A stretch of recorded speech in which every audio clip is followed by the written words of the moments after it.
क्या आपकी आंखों की रोशनी कम होती जा रही है? क्या आपके सिर में दर्द बना रहता है? हमेशा सिर घूमता रहता है, चक्कर आता रहता है, या आपके अगर कानों में साई साई की आवाज आती है, सीटी बजने की आवाज आती है, या आपके कान जो है वो धीरे धीरे आपको सुनना कम होता जा रहा है, या आपके गर्दन में बलगम बनता रहता है जिससे आप काफी परेशान हो रहे हैं, एलर्जी की समस्या हो जाती है, कभी भी किसी भी कोई भी कारण की वजह से एलर्जी हो जाती है, तो आज मैं आपको बताने वाली हूँ कमाल के ट्रिक्स इस वीडियो के माध्यम से। इसे जरूर से अपनाइए। पहले दिन में ही, पहले बार में ही आपको असर मिलेगा। अगर आप इन सब परेशानियों की वजह से रात को सो नहीं पा रहे हैं तो करके देखिए, आपको पहले दिन में ही आराम मिल जाएगा। आपके कान अगर बंद हैं, आवाज आ रही है तो कान खुल जाएंगे, आवाज आ रही है तो धीरे धीरे आवाज कम होने शुरू हो जाएंगे। इसके लिए आपको पूरा वीडियो अच्छे से ध्यान से देखना होगा, हर स्टेप्स को फॉलो करना होगा। इसमें मैं आपको एक रेमेडी भी बताऊंगी, होम रेमेडी, जो घर में बहुत आसानी से आप बना लेंगे और इसे प्रयोग करना शुरू कर दीजिए, जो लॉन्ग रन में यानी कि आगे चलकर आपकी आंखों की परेशानियां, कानों की परेशानियां और जो नाक में एलर्जी हो जाती है, कफ बलगम बनते हैं, सारी परेशानियों पे यह बहुत अच्छा काम करेगा। Hello everyone, welcome back to channel. मेरा नाम प्रीति देव है। मैं एक सर्टिफाइड न्यूट्रिशनिस्ट, फूड टेक्नोलॉजिस्ट, आप सभी की हेल्थ ट्रेनर हूँ। आज की जानकारी बहुत ही महत्वपूर्ण होने वाली है, इसे ध्यान से देखिएगा, आपको लाभ अवश्य मिलेगा। जब भी हमारे कानों में आवाज आने लगती है तो इसकी वजह से हम सो नहीं पाते हैं और लंबे समय से यह समस्या रहती है, तो इसे हम टिनिटस बोलते हैं। अब ये जो समस्या है, इसके कारण कई सारे हो सकते हैं। अगर आपके कान में कोई अगर ट्यूमर हो गया है, इस तरह की प्रॉब्लम है, तो आज मैं जो उपाय बता रही हूँ वो आपको काम नहीं करेगी। लेकिन अगर ट्यूमर को छोड़ के कोई भी परेशानी जो मैं बताई हूँ उसमें है, तो ये वीडियो आपके लिए बहुत ज़्यादा हेल्पफुल होने वाली है, आपको अवश्य काम करेगी। देखिए, आपको बताती हूँ कि कानों को हमें खोलना है, स्टिमुलेट करना है। कान बंद हो जाते हैं, कान में आवाज़ आती है, तो वो कोई ना कोई हमारे जो पैरापैथिक नर्वस सिस्टम होते हैं, जो उससे रिलेटेड होते हैं, जो हमारा दिमाग गलत सिग्नल देता होता है, उसके कारण होता है। यानी बिना आवाज के, जैसे हम ताली बजाएं तो ये आवाज हमारे कान में गई, हवा गई, और ये हवा हमारे दिमाग में गई, और वहां नर्वस सिस्टम हमारे कान में बताया कि हमें आवाज सुनाई दे रही है, और ये फ्रैक्शन ऑफ सेकेंड्स में होता है। वैसे ही अगर हम बिना ताली बजाए, बिना कोई आवाज के, अगर हमारा दिमाग बार बार हमारे कान में ऐसा महसूस करा रहा है कि हमारे कानों में आवाज आ रही है, तो ये जो समस्या होती है वो टिनिटस की हो जाती है। घबराने की आवश्यकता नहीं है। कुछ प्राणायाम बताऊंगी अभी, सबसे पहले करना शुरू कर दीजिए।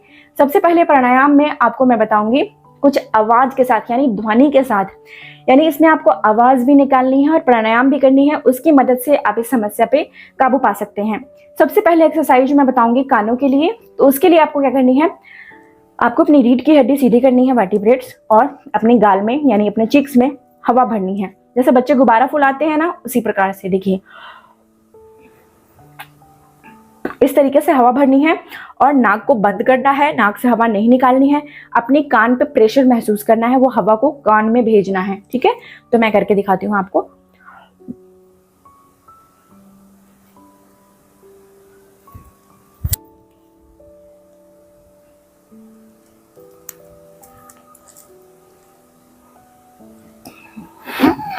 अभी धीरे धीरे सांस छोड़ें। ठीक है, इस प्रकार से हवा भरनी है। जब ऐसे हवा भरेंगे तो अपने कान पे प्रेशर पड़ता है और कान खुलती है। अब इसी हवा को हम नाक से ध्वनि निकालते हुए और फिर से इस प्रैक्टिस को करेंगे, और उसमें हवा को एक गाल से दूसरे गाल में एक्सचेंज करेंगे।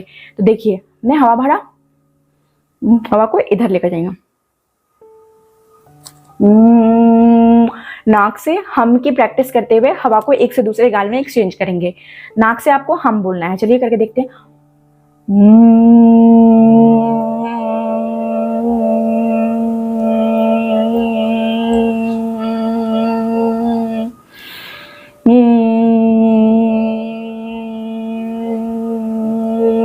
इस तरीके से आपको इसे करना है, रुकना है, करना है।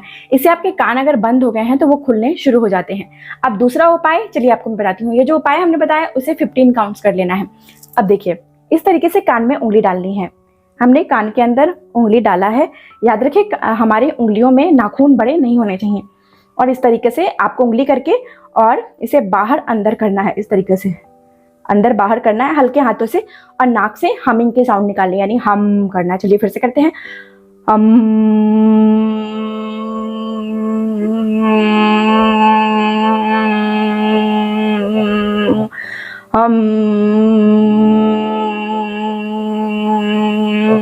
इस तरीके से करना है 15 काउंट्स के लिए। पहली बार में ही आपको असर मिलेगा। अब कान को स्टिमुलेट करना है। इसमें अपने हाथ को इस तरीके से रब करेंगे, कान पे रखेंगे और कान को इस तरीके से हल्के हाथों से गोला गोला घुमाएंगे इस तरीके।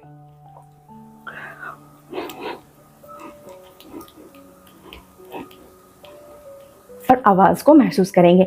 आपको कुछ अजीब सा कस कस कस का आवाज आएगा, उसे महसूस करें, उसी से आपको आराम मिलेगी।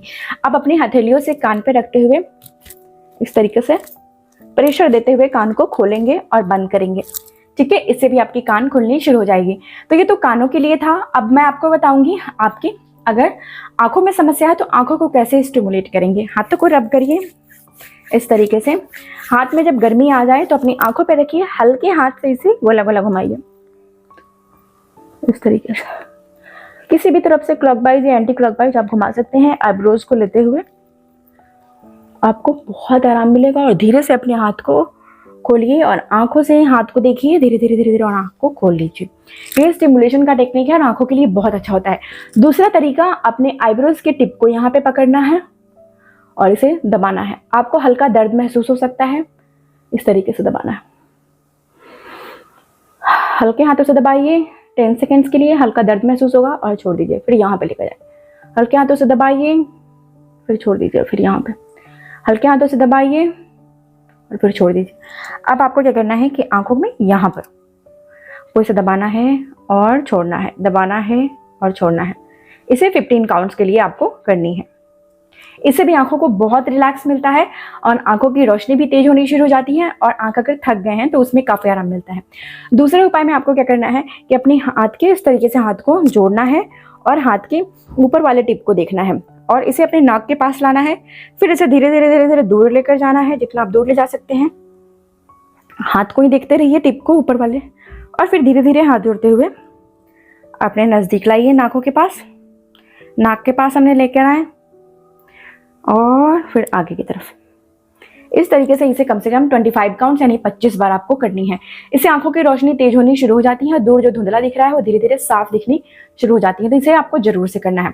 अब अगर सिर में दर्द रहता है तो उसके लिए आपको अपने सिर को स्टिमुलेट करना है।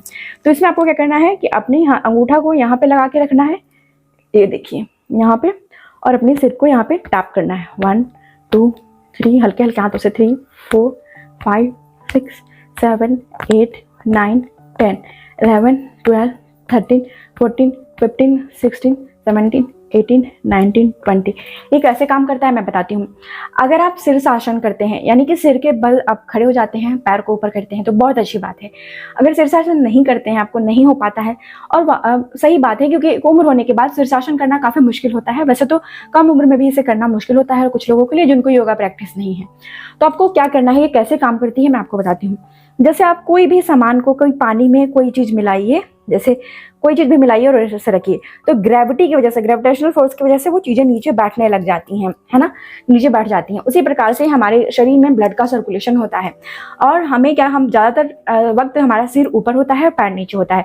जो गंदगी है वो हमारे दिमाग में बैठती चली जाती है क्योंकि खून वहाँ पर ज़्यादा जा नहीं पाता है, मतलब जाता भी है तो उतना नहीं, ब्लॉकेज, इसलिए ज़्यादातर सिर में दर्द ये सब देख ली जाती हैं। तो यहाँ पर परेशानी होनी शुरू हो जाती है। और अगर हम इस तरीके से टैपिंग करते हैं तो कुछ ब्लड का सर्कुलेशन यहाँ पे होनी शुरू होती है और जिसकी वजह से यहाँ की जो गंदगी है वो धीरे धीरे नीचे की तरफ फ्लो होती है और वो बाहर शरीर से निकल जाती है।